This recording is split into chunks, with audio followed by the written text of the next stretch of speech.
Hello, this is Liz, and I was so happy with the way my Hydrangea video came out that I thought I would find my tripod, which I have done, and I wanted to go ahead and show you this again, hopefully with much better video quality this time. So, I had originally been looking for a good tutorial on how to do these flowers because I just think they're so lovely. They're one of my favorite flowers to see in a garden or a flower bed during the summer because their blossoms are just so full of light and color, and I just love them. They're delicious looking flowers. So I wanted to really try to do this page justice here out of Ivy and the Inky Butterfly, and this is one of Johanna Basford's books. So I've already gone and done all of these other little petals up in here and these other little flowers. So now I want to go ahead and work on this one right here, and I will hopefully be able to explain to you what I've done, and I will have much better video quality because I've used my tripod. So why don't we get started? My go-to pencils are Prismacolors. I just think they're so buttery and they blend very well and really easily, and the colors are amazing. So they're really my favorites.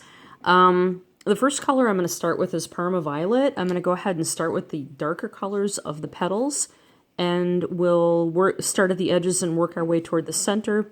On these blossoms, the centers are a little lighter than the edges. And then for the negative spaces and behind the flowers petals, I have filled them in with a darker purple, which I will do also when I'm done with this flower. So first of all, I'm going to go ahead and with my Parma Violet, I'm going to start right up in here. And we're going to start by pressing just a little bit on the heavy side and just sort of come down a little bit, making a little bit of a lighter hand. We want to do a little bit darker right here under where the tip of that petal is underneath the petal on top of it. And then we're just going to do a little bit of a blend here. And I do need to stop and sharpen my pencil just a little bit. I need a little bit of a better tip on this pencil. So there we go. All right. And we're just going to fill that in there a little bit. And we'll go over to this one here. And we'll just go in and nice heavy hand at the tip there so we can get nice bold color. And then we want to go really, really lightly and gently to get an area for you to blend in. I'm going to do the same down here. Darker at the tip. And we're going to go ahead and blend all that in like that. And if I like this video, I might actually put it up on YouTube, which will be a first. I've never put a video up on YouTube and have not ever really made any videos of myself, so this could be my first one. And then I'm going to go to this tip over here, and again with a little harder pressure, we're going to get nice bold color, the tip of that petal, and then coming down just a little bit, make it nice and soft so that you can blend it later. Okay, the next color that I'm going to be using is called Lilac, and I will start in the same place up here by pressing with a firmer hand and go over the darker purple and go over where I have blended and come down and just make a really gentle, easy area there for you to blend the next color in. And I want to make it nice and bold where this will be in shadow. And we're going to go ahead and do the same over here, being really careful not to get it on that little fold because we want the light to really shine off that little fold. So I'm going to go into the tip. I'm going to just blend this shade over the darker shade. Get a nice crisp edge on that petal. And again, I'm going to come down here, do the same thing. Gentle as you get towards the center of the petal so that you can blend it, and then we'll go back over what we've just done and with a heavier hand, and we're just going to blend that in so it's nice and smooth. And on this one, the same thing. Go right here. We're going to just very gently, very lightly blend that over, and as we get into the tip, you can increase your pressure, and it'll give you a really nice, bold color. Okay, next color. On a hydrangea, one of my favorite parts of the flower is this beautiful, I think of it as periwinkle blue. The name of this color is called Blue Violet Lake. And I'm going to continue working my way down the petal, doing the same thing as I've done. Really, really light-handed over the last lighter area of purple, and then we can pull it back up into the petal using a firmer hand. Go around and just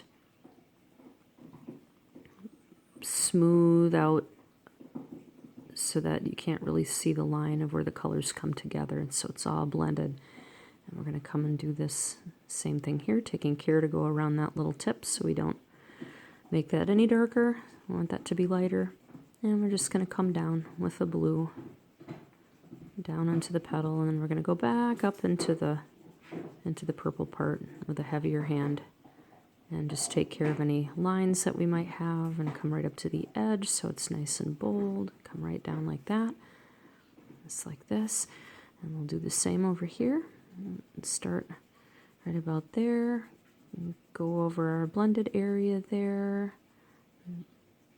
Really, really lightly, gently handed. And then as we come back towards the tip of the petal, we can add a little bit more pressure just to blend those colors together, and you can see that this blue shade really gives the purple a really nice glow. And last petal, do the same, and come down with a really light hand like this, and then back up into the purple where we do a little bit more pressure, and really go over that whole area. So the next color I would like to go to, I've chosen Blush Pink, and this again will give this flower some dimension, and it'll really, really, really make the other purple shades and the blue shades really glow. And I'm not using a whole lot of pressure here, I'm just using a really, really light hand.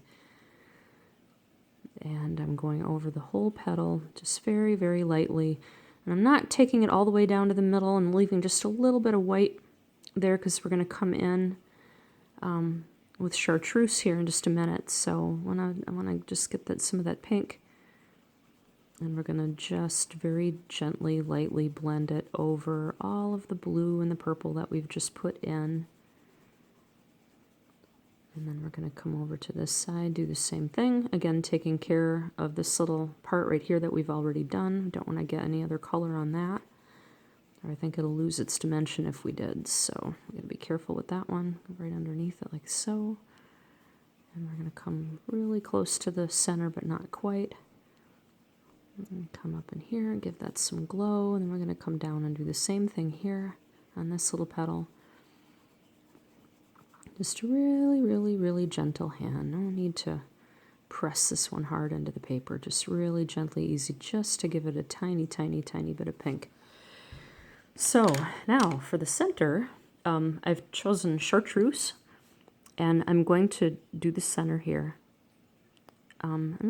Medium firm hand, and then just coming out from the center, little tiny light touch of Chartreuse. You don't want to go really heavy-handed here. You don't want this to be too overpowering, as this color will overpower all of these other soft colors here. So we want to do it just to give it that hint of life, that green, beautiful color you see in flowers in the summer. Unlike where I live here in Michigan, it is a very gray, very cold day. I don't have a whole lot of natural light from my windows, so I've got the light on in here, so I hope this lighting is okay. Now the next thing, now that I've got my Chartreuse in, is I'm going to go back in with my Parma Violet, and I'm going to give this little center just a little bit more dimension. We're going to go round and around and around just inside the edge, just to give it a little bit of dimension, just like that. And then I like to come back in with my Parma Violet and give these little, right here where there's an overlap, and there's an overlap here, and there's an overlap here. I could just come in under here, give it a little bit of shadow, just to help give it some extra depth. I'm going to do that a little bit right here. I'm going to do that a little bit right here. And you can even come in some of these places here where the where you have almost a shadow coming into another shadow, or you have a shadow underneath a darker part already. You can come in with just straight violet, which is quite a dark color, and you can just come around that tip, and you don't have to press very hard. It just gives it a little bit more of a shadow, and it can, when you put a little darker color behind this slightly lighter color, it really makes the tip of that pop. It gives it a lot of dimension. And so I can come in and do that right here. I can come in and do that right here. And again, you know, this isn't a lot of pressure, and it's barely even noticeable, but you can really see a difference from before you put this color down to afterwards. It just really helps create depth. So no, the last part that I wanted to show you here is that if you look really closely, the way that Johanna has these flowers drawn out is there's quite a bit of negative space. The negative space would be any of these little odd-shaped areas here that where there's the suggestion of a petal or more of a plant down below, but it's not actually drawn in. So to give this depth, when you look at this cluster of flowers here, you're going to see that the light is going to be shining at the part that's going to be closest to you. And as you get deeper into the head of blossoms, there will be parts of it underneath here that are going to be darker. And so I'm going to go in with violet and just really carefully fill in these negative spaces. And I've chosen violet. I don't think you'd have to choose violet. I think you could experiment. If you look up photos of hydrangeas online, you might see that there's a different shade under here that that might be more appealing to you. And you know, this is really yours, so you go ahead and make it your own. If you think a different color than the what I've picked would be something more that you had in mind for this page, go ahead and use it. You know, make this your own. That's the wonderful part about this kind of art, is that you can take it and really make it yours, and you can use similar techniques from what I've showed you here, and you can adapt them to whatever colors you have, whatever colors you like. Maybe you don't want this to look like nature, and maybe you want it to look like something completely different, and maybe you'll pick you know, a much different color palette than I have, but you can still use the basic techniques of blending and shading, and of working one color out into another, just to give it the light and to give it the dimension that hopefully you're looking for. So there is my finished hydrangea, little flowerette out of the flower head, and I don't know if you can hear my dog in the background. He's playing. At least he's not barking, which is good. So enjoy this page. I've been really looking forward to doing this this page in her book since I picked up the book, and I've been trying to make myself do this book in order since it's a story. I'd like to follow the story, but again, that's just my choice. It's something that I wanted to try. So hopefully you will find my hydrangea tutorial helpful, and again, I'm happy to share this with you. So enjoy.